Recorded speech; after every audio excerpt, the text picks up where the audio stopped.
Olá, boa noite. Como vão? Tudo bem? Vamos dar continuidade à nossa leitura de Atos, capítulo 7. Nós lemos até o 29, vamos partir do 30 e vamos parar no 41. Essa perícope é muito grande, vamos fracioná-la. Diz assim o discurso de Estevão: Decorridos 40 anos, apareceu-lhe no deserto do Monte Sinai um anjo por entre as chamas de uma sarça que ardia.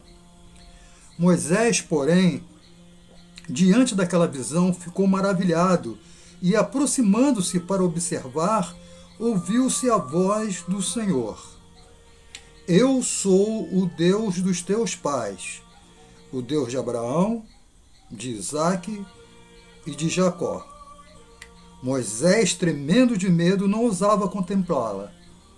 Disse-lhe o Senhor: Tira a sandália dos pés, porque o lugar em que estás é terra santa.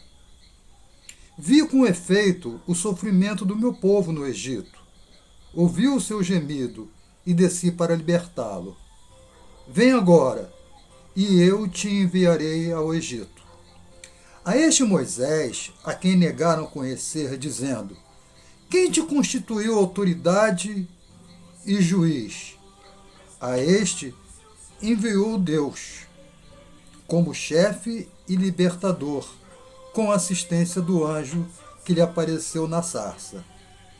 Este os tirou, fazendo prodígios e sinais na terra do Egito, assim como no Mar Vermelho e no deserto durante 40 anos. Foi Moisés quem disse aos filhos de Israel: Deus vos suscitará dentre vossos irmãos um profeta semelhante a mim. É este Moisés quem esteve na congregação do deserto, com o anjo que lhe falava no monte Sinai e com os nossos pais, o qual recebeu palavras vivas para nolas transmitir, a quem nossos pais não quiseram obedecer, antes o repeliram e no seu coração voltaram para o Egito, dizendo a Arão: Faze-nos deuses que nos vão adiante de nós, porque quanto a este Moisés, que nos tirou da terra do Egito, não sabemos o que lhe aconteceu. Naqueles dias fizeram um bezerro e ofereceram um sacrifício ao ídolo, alegrando-se com as obras das suas mãos. Vamos parar por aqui. Então, o discurso de Estevão diante do Sinédrio, ele fala sobre a fuga de Moisés do Egito, quando Moisés foi para Midian, fala do casamento de Moisés. Moisés teve 2 filhos, né, da filha de Jetro, e 40 anos depois, enquanto Moisés apacentava os animais do seu sogro, ele teve uma visão. Né? A visão era uma sarça que ardia, e aquilo lhe chamou a atenção. A sarça tinha duas características especiais. Primeiro, que ela pegava fogo, mas não se consumia. O fato de uma sarça pegar fogo não é nenhum motivo de espanto. É muito comum. A sarça é um pequeno, né, um arbusto, né, e naquele calor é muito comum a chamada combustão espontânea, ou seja, uma árvore que pega fogo sozinha devido ao calor. Né? Isso é um fato muito comum. Mas o que era de estranho é que essa sarça ela pegava fogo, mas ela não consumia. Quando você pega uma folha de papel ou uma folha de árvore ou um galho e bota fogo, o fogo vai queimando e aquele objeto, né, o papel, a folha, o galho, ele vai se consumindo, vai virando cinza, o que não acontecia com aquela sarça. E isso sim chamou a atenção de Moisés. Mas teve uma outra característica bem especial nessa sarça, é que dela saiu uma voz. E essa voz se identificou como sendo o Deus de Abraão, o mesmo Deus que se apresentou a Isaque, o mesmo Deus que se apresentou a Jacó, e sempre fazendo promessas. Né? Através de Abraão, Deus constituiu um povo. E essa sarça, esse fenômeno é chamado de teofania. O que é teofania? É quando Deus escolhe uma forma para se apresentar ao homem. Porque ao homem não é dado o direito de contemplar, de olhar para Deus. Naquele milagre da pesca maravilhosa, quando Pedro percebe que quando os barcos vieram com a rede arrebentando, né, e os barcos a ponto de irem a pique por causa do peso dos peixes, Pedro entende que aquela pesca ali não é uma coisa natural, aquilo ali é algo sobrenatural. E diante disso ele reconhece a divindade de Jesus. E diante da divindade de Jesus bate um pânico em Pedro, porque ele sabe que um pecador que contemplar a Deus vai ser consumido, vai ser pulverizado, igual desenho animado, né? Quando aí vira um monte de cinza. É isso que acontece se um homem olhar para Deus. Então, quando Pedro reconhece a divindade de Jesus, o que bate no coração dele é esse medo. Então ele fala: retira-te de mim, Senhor, porque eu sou pecador. Então ele estava apavorado, justamente por temer ser pulverizado. Então, para que isso não aconteça, o que Deus faz? Deus se transforma em alguma coisa. Né? Então, nesse caso aqui específico, ele se transformou numa sarça especial, mas ele pode se transformar num anjo.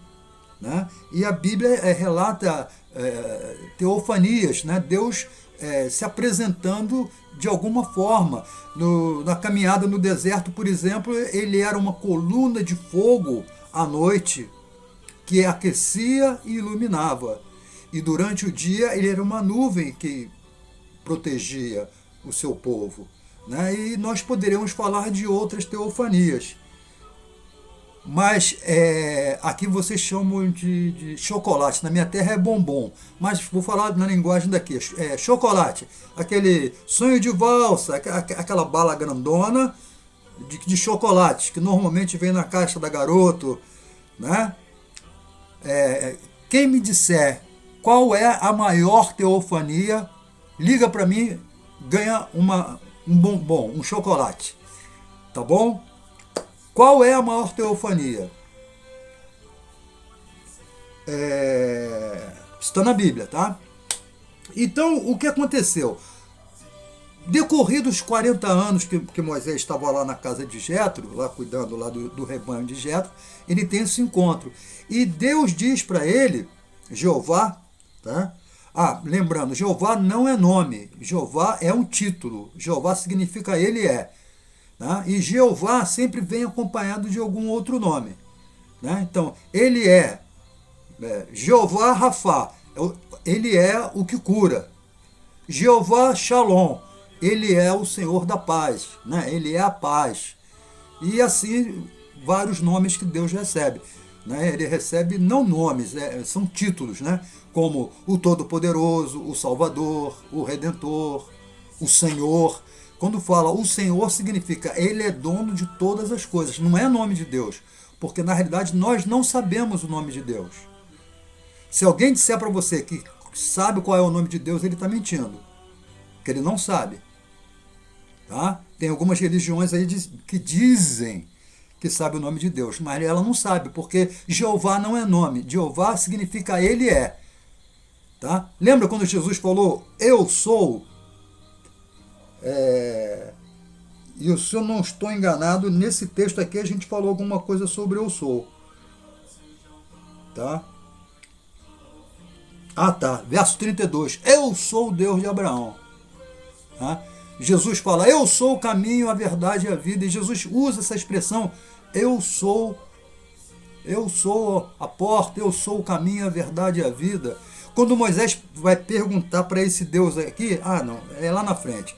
Aí a gente vai falar sobre eu sou de novo. Quando Moisés perguntar para ele qual é o nome dele, vamos ver o que ele vai dizer.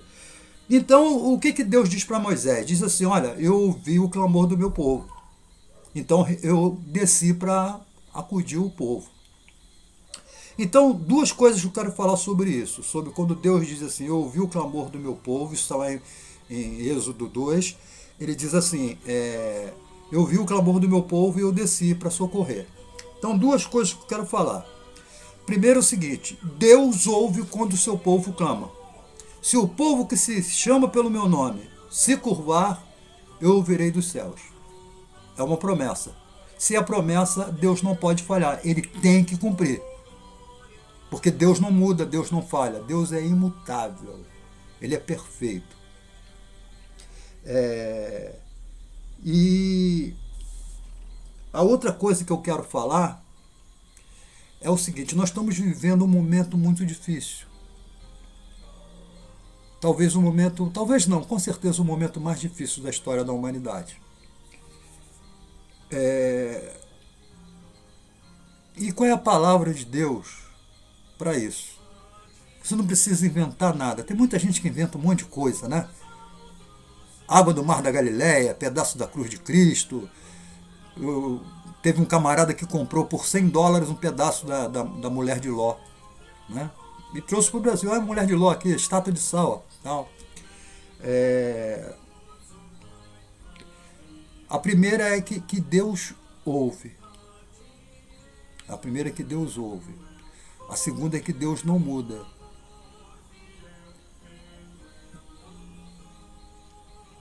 E então Deus chama Moisés e diz que Moisés vai ser um instrumento dele para a libertação.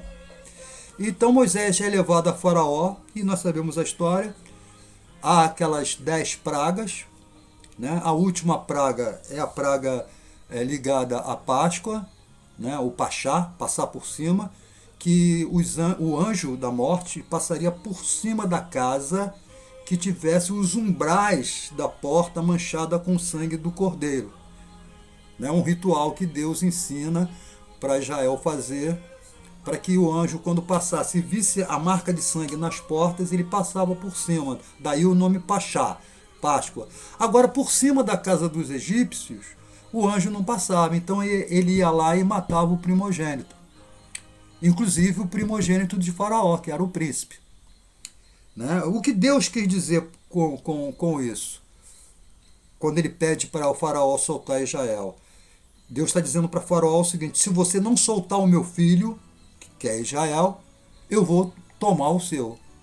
Como o Faraó não solta o filho de Deus, Faraó não solta Israel, Deus vai lá e toma todo o primogênito do Egito. Aí isso aí foi o suficiente. Né? Na realidade, Israel não foi liberto do Egito. Na realidade, Israel foi expulso, porque o Egito não aguentava mais. Vai embora! Nós não queremos mais você aqui. Vocês já trouxeram muita desgraça, né? Foram 10 pragas. Vocês já trouxeram muita desgraça. E aquela 10ª praga, então, foi como diria Chico Buarque, foi a gota d'água, né? Foi o suficiente levar o príncipe, o filho do Deus vivo, na cabeça do egípcio. Foi isso que aconteceu. O príncipe, o filho de Faraó, o futuro Faraó, morreu. Isso aí foi a pior desgraça que aconteceu com o Egito. Então, o Egito expulsa Israel. Israel vai para o deserto. No deserto, Israel reclamava o tempo todo. Uma outra teofania é que, durante a noite, Deus aparecia em forma de uma coluna de fogo, que iluminava Israel e aquecia, porque no deserto a temperatura à noite cai muito, é muito frio. E durante o dia a temperatura sobe muito, é muito quente, então Deus se transformava numa nuvem que protegia Israel. Israel podia olhar para a nuvem? Podia. Podia olhar para a coluna de fogo? Podia, porque não era Deus, era uma expressão de Deus. E eu volto a falar, um chocolate para quem disser qual é a maior expressão de Deus. E quando Israel estava no deserto, conforme está escrito aqui, Estevão falando lá de Êxodo, que o coração de Israel se rebelou contra Moisés. Né? Em suma, por tabela ele se rebelou contra a lei de Deus, porque Moisés fazia aquilo que Deus mandava fazer.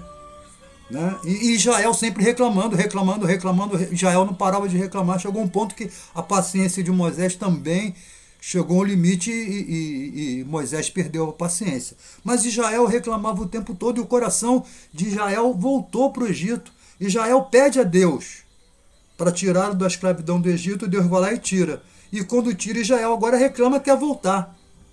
Enquanto Moisés estava no monte falando com Deus, Israel pede a Arão que faça um bezerro para que eles possam adorar. Então eles derretem as suas joias e fazem um bezerro de ouro e adoram esse bezerro, fazem festa para esse bezerro, fazem sacrifícios para esse bezerro e fazem festa para esse bezerro como esse bezerro fosse um deus. Essa história de trocar o Deus verdadeiro por objetos, trocar o Deus verdadeiro por animais, deixar de adorar o Deus verdadeiro para adorar objetos, deixar de adorar o verdadeiro Deus para adorar imagens, deixar de adorar o verdadeiro Deus para adorar animais, como em muitos países.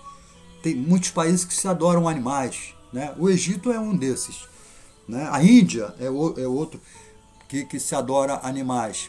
Em outros lugares se adoram imagens, né? O camarada faz uma imagem lá e adora, assim como adoraram esse bezerro feito de ouro. E isso entristece muito a Jeová, né? Eu recomendo, se você quer aprender, porque tem pessoas que fingem que leem a Bíblia, né? É aquilo que dizem, né? Um finge que ensina e outro finge que aprende, né? Então você que quer aprender, nós estamos lendo aqui em Atos a história que aconteceu lá em Êxodo, né? A primeira parte aconteceu em Gênesis, agora nós estamos lendo a parte que aconteceu em Êxodo. Tudo que Estevão está falando aqui está mais detalhado lá em Gênesis e Êxodo. Tá? O meu telefone está à disposição. Qualquer dúvida que você tenha, pode ligar para mim. Quem disser qual é a maior expressão de Deus, qual é a maior teofania, ganha um chocolate. Chocolate, da garota, chocolate. É só ligar para mim e me dizer, a resposta é essa, vai ganhar, e eu vou dizer aqui, ó, fulano de tal ganhou um chocolate porque respondeu a pergunta de forma correta. Então isso entristeceu muito Deus. Então você leia Romanos 1, que vai falar sobre idolatria, e leia Romanos 9, que vai falar sobre o Romanos 9 cita a história de Faraó, de Deus endurecendo, quando o Faraó voltava atrás, era nada mais nada menos que Deus endurecendo o coração do Faraó. Deus endurece o coração do Faraó. Decora, Deus endurece o coração do Faraó. Porque tem umas pessoas que dizem que Deus não faz isso, não faz aquilo. Deus faz. Ele é todo poderoso. Ele endurece o coração, ele tira um coração, bota um novo. Ele faz água virar vinho. Ele é capaz de não parar o sol, mas ele é capaz de parar todo o sistema. Ele é capaz de levantar mortos. Ele é capaz de abrir o mar vermelho. Ele é capaz de tudo. Esse vírus está sob a mão dele. Não pense você que está descontrolado, não. Está na mão de Deus. E esses pilantras que estão enchendo o bolso por conta do vírus, estão construindo hospitais sem necessidade aí, estão abrindo licitações sem necessidade, tá? Para depois fechar. Essas pessoas também estão debaixo da mão de Deus.